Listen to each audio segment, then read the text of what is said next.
সাবরুমের সমস্ত সনাতনীদের পক্ষ থেকে ডক্টর ধর্মপ্রিয় বান্তেজিকে অনেক অনেক অভিনন্দন এবং শুভেচ্ছা জ্ঞাপন করছি।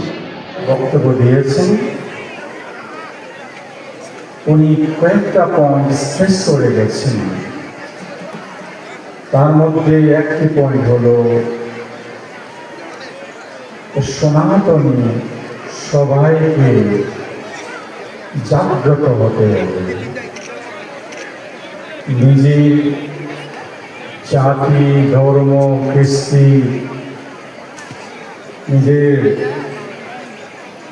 রাজ্য, দেশ, তার সাথে সাথে এই পৃথিবীর শান্তি সুখের জন্য আমাদের সনাতনী সকল